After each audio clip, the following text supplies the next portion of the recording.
Speechless, guys, speechless. This is the Afghanistan that people hear in stories, in legends, with the snow-capped mountains. Man, the main street of Bamiyan should be a UNESCO World Heritage Site as well. Just look at that. How cool does that look?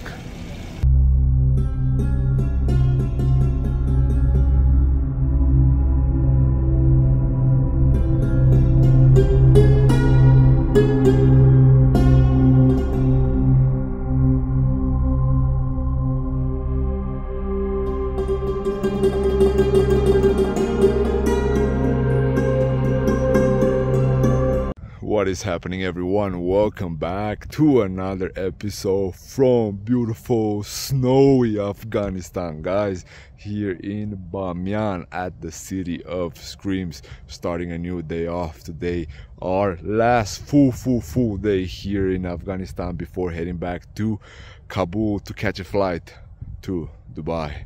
But guys, this is the moment I waited for on our trip to Afghanistan, seeing Bamiyan fully covered in snow. Check this out. Incredible. Absolutely incredible. On the way here, we couldn't go on the same road that I came on when I visited last year in May because it was completely covered in snow. We took the long route, which took around a little bit over 6 hours. And we have made it to the City of Screams, the city that was destroyed by Genghis Khan back in the day. But this city right here, this fortress, offers some spectacular views of the valley here. Look at that. I still have a scratchy throat from, from inhaling all the cold air, but look at the Buddhas, guys, the remaining parts of the Buddhas that were demolished 20 plus years ago. We're gonna go and visit those as well. We're gonna hopefully go and visit the Valley of the Dragon and the Red City, which is around 20 kilometers or so. And we might try to visit Bande Amir. We'll see how much I'll film, if I'll put in this episode or if I'll do a specific episode just for Bande Amir. You know, the journey, the let's try to see if we can make it to Bande Amir episode. But yeah, guys, without any further delay, let's get this episode from Afghanistan on the way. I'll show you guys some views of the city, of how it looks on the streets when we went to get the permits, and the time that took us to get here. You know, along the way you'll see some spectacular views.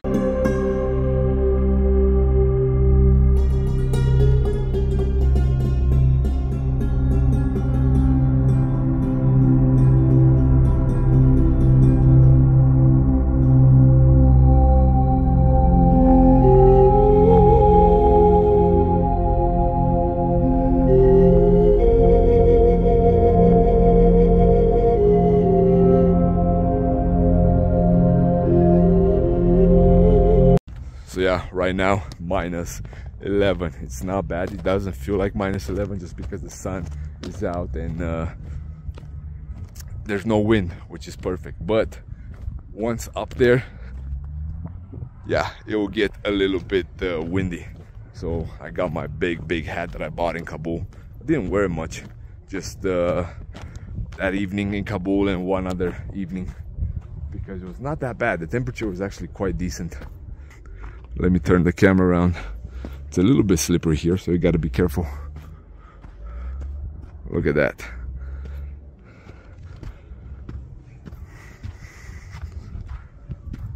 And one other thing, definitely head over and see the Herat episode. A very dynamic city, very chill, very relaxed. But they have to go and get an interview at the Ministry of Culture, so that was quite interesting. But yeah, that was the only new location I visited on this trip, Herat. Breathing a little bit hard. I think the city is located at 2,500, so way higher than the max point in Romania. Whew. Step by step, Getting closer towards the top of the citadel.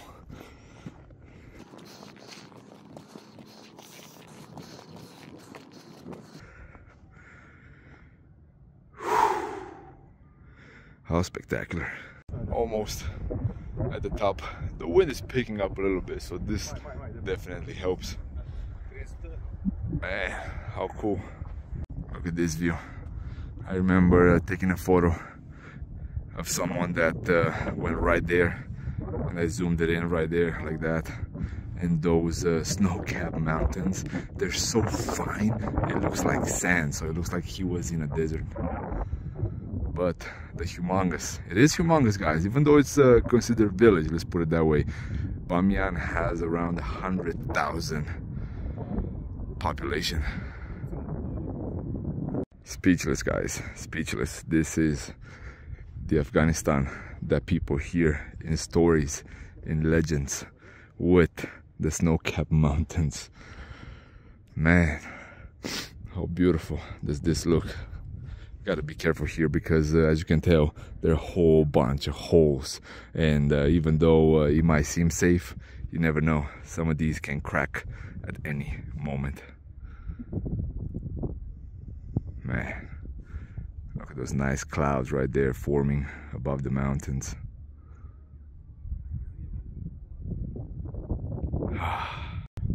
Yeah, some people ask, why are you going to Afghanistan again, and why are you going especially in the wintertime? Well, this is it, guys. This is why. Because of the beautiful natural landscape that the Hindu Kush offers.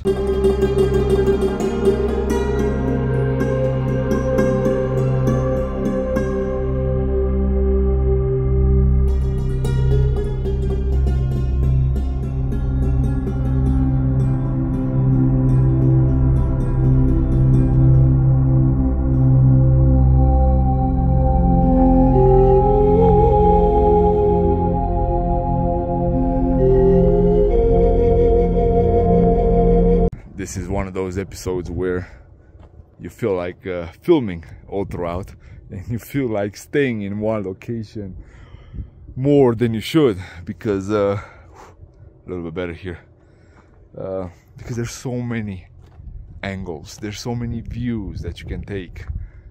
Super phenomenal. But yeah, you got, you know, 30 minutes here, then you go 30 minutes on the road to the next stop, and then 30 minutes there, and 30 minutes there, and so on and so on, and the day's over. So yeah, outstanding. Let me take a picture of myself right here. Boom. Yeah, recently I started taking more screenshots while I film, because you're always in a rush, guys. You're always in a rush to do this, to do that, and you know, try to film a little bit for YouTube. I stopped filming vertically almost entirely, so yeah, it's tough to do this and do that, combine and mix and show the face and show the landscape and so on and so on. And yeah, filming is not easy, guys. A lot of times you don't feel like filming, you just feel like inhaling the landscape, the beauty of our world. But you know, then you're gonna have the regret, man, I wish I had you know, I had something captured during that time. You know, it's a give and take, you know, push and pull. But yeah, let's head down because our time here has expired. We have to go to Dragon Valley, we have to go to the Buddhas, and then we have to go to the Red Fortress. I don't remember the name of it, something with a Z. But yeah, lots and lots of places. And of course, Bamiyan, which yeah, most likely I'll put in a different episode, because so far I filmed quite a bit. If yesterday's episode was short and sweet, or not even sweet, because it was a lot on the road, on the air, on the plane, in the airports, this one is gonna catch up. This one is gonna be way longer.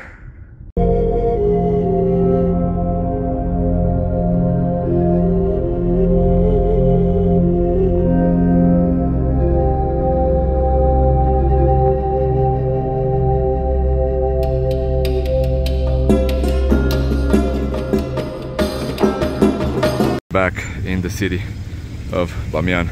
We stopped a little bit because our driver has some stuff, but we're just checking out the market. Big cauliflowers here, guys. Look at that. big cauliflowers. I think these are radishes, apples. Yeah, even though it's winter, they're still bringing, and they're still having some produce. Zucchini, not sure if they're imported or what. Pomegranates. The main street of Bamiyan should be a UNESCO World Heritage Site as well. Just look at that. How cool does that look?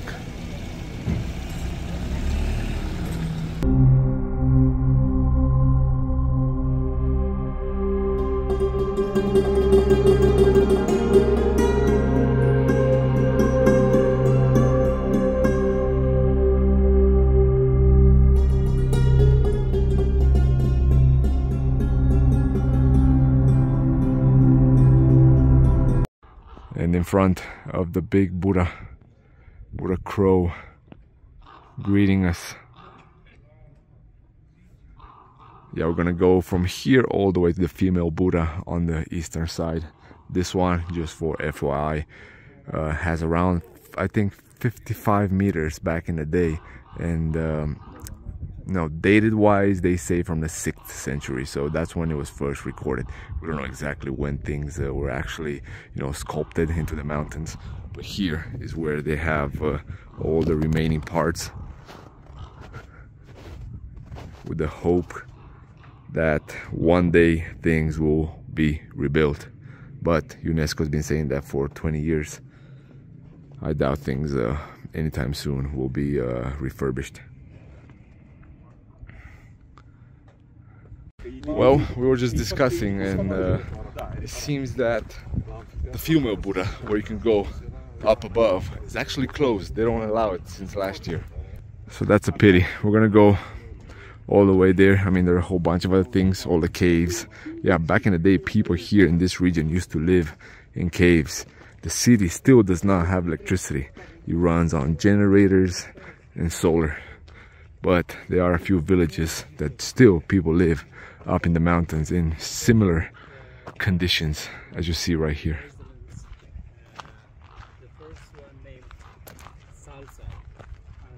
And the little Buddha again with a whole bunch of crows.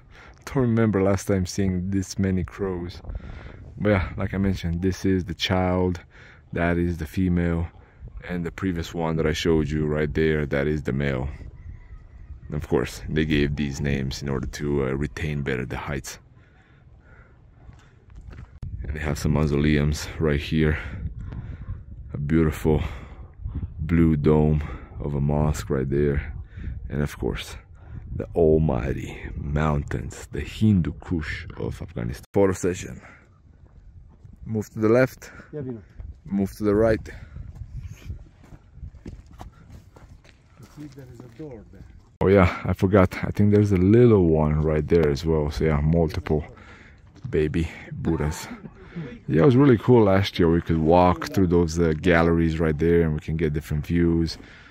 But now, I guess we just have to witness the Buddhas and the remaining sculptures, caves and so on from the bottom. And one door was open. Let's see if we're lucky enough, if the other door will open to go up where the Buddha is. We were told that's not going to be the case, but hey, you never know. And at the base of the second Buddha, the female Buddha, the one where you could have went all the way right there, that was the viewing point of the city of Bamiyan. Yeah, we're not alone here. We encountered a couple more tourists along the way. Yeah, unfortunately, we're not able to go up. They just opened the door so we can go at the bottom of the base of the Buddha. So our car's waiting there, so we have to jump over this sewer here. Maybe. And stopped at a local market so we can get some apricots, some nuts, and I bought this royal pomegranate juice. I've seen commercials all throughout the city. but didn't find it until now.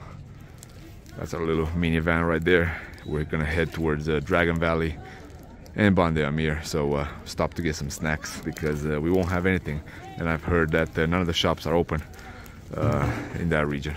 And of course we have to get some fresh hot bread here before heading on the road.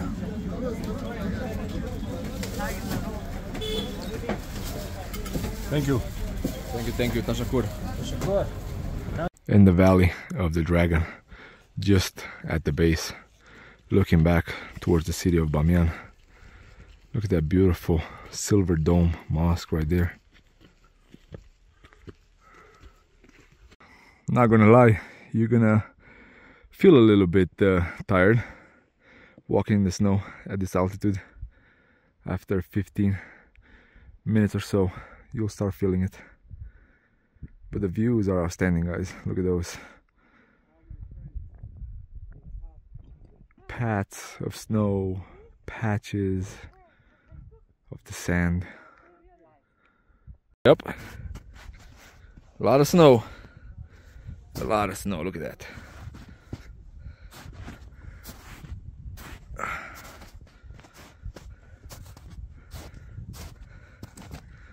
Gotta be careful at times.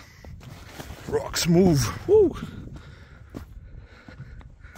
And made it after about 15-20 minutes. It's not that bad as it seems. It seems far and you're getting tired, especially after sitting in the car and in airplanes for the last week or so. But this is where you'll get outstanding panorama points. Look at that.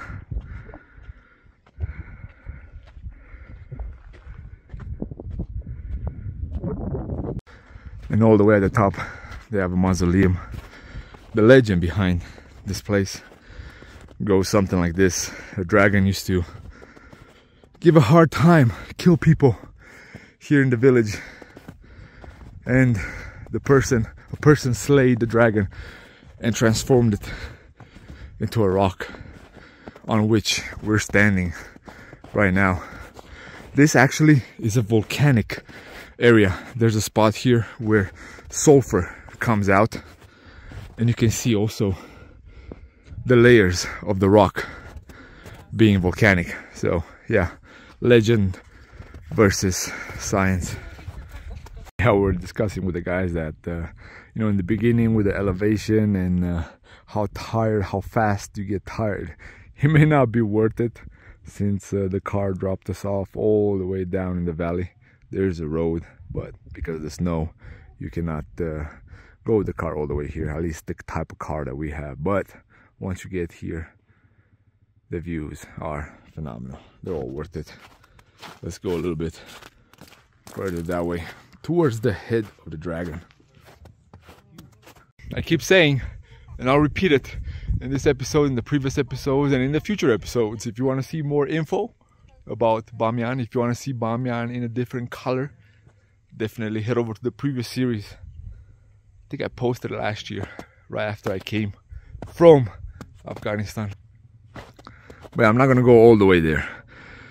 But that is where the dragon head is supposed to be, and that's where the sulfur water comes out. That's why you have all the, let's call them stains. But beautiful, beautiful. This is a good path right here too, in order to see the valley. The mausoleum. Yeah, we met, like I previously said, we met some people in Dubai at the embassy that were coming to Afghanistan as well for some donations and for some charity work, but they also combined their trip with a skiing trip. So yes, you can come skiing in Afghanistan. Yes, you won't have the amenities and everything, but you know, you have what it takes to ski.